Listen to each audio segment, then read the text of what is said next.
The next step after the formation of pre-initiation complex is the promoter escape. The formation of pre-initiation complex follows a period of abortive initiation before the polymerase escapes the promoter and enters the elongation phase. So, after the formation of initiation complex, there is some period of abortive initiation, and then this complex enters the elongation phase. During abortive initiation, the polymerase synthesizes a series of short transcripts of RNA. In eukaryotes, promoter escape involves two steps which are not seen in bacteria. So, one is the ATP hydrolysis, and this ATP hydrolysis is different from that ATP hydrolysis which has taken place during melting of the DNA strand. So, this ATP hydrolysis is different from that. And the other is phosphorylation of the polymerase. So, these two steps are present in case of eukaryotes, that is ATP hydrolysis and phosphorylation of polymerase. The larger subunit of polymerase II has a carboxy terminal domain, that is CTD, which is referred to as the tail. The CTD contains a series of repeats of the heptapeptide sequence, and this heptapeptide sequence it includes tyrosine, serine, proline, threonine, serine, proline, and serine.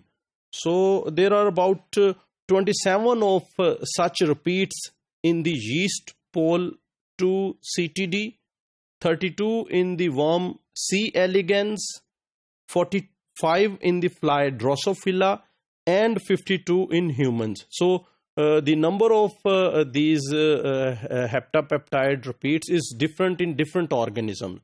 Thus, the number of repeats correlates with the complexity of the genome. It is related with the size and complexity of genome. Each repeat contains sites for phosphorylation by specific kinases, including one that is a subunit of TF2H. So these repeats contain some sites where the phosphate group can be added, that is phosphorylation can take place. The form of pole 2 recruited to the promoter initially contains a largely unphosphorylated tail, but the species found in the elongation complex bears multiple phosphoryl groups on the tail.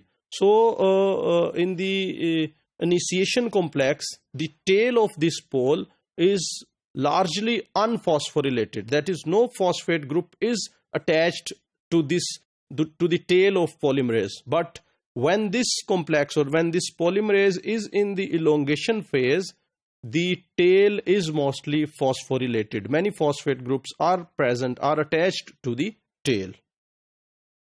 Addition of these phosphates helps polymerase shed most of the journal transcription factors used for initiation, and which the enzyme leaves behind as it escapes the promoter. So, what is the significance of this phosphorylation?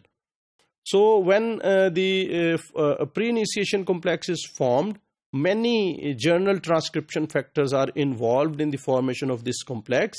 But when the polymerase has to enter the elongation phase, the polymerase has to shed many of these journal transcription factors. So this phosphorylation, this addition of phosphate groups, it helps the polymerase to shed these journal transcription factors. Regulating the phosphorylation state of the CTD of polymerase II controls subsequent steps, that is elongation and even processing of the RNA. So this phosphorylation also helps the pole in elongation and processing of RNA. Indeed, In addition to TF2H, several other kinases have been identified that act on the CTD, as well as a number of phosphatases that remove the phosphates added by those kinases. So there are many kinases which add phosphate groups to the tail of pol 2, and there are many phosphatases which are responsible for the removal of these phosphates from the tail of pol 2.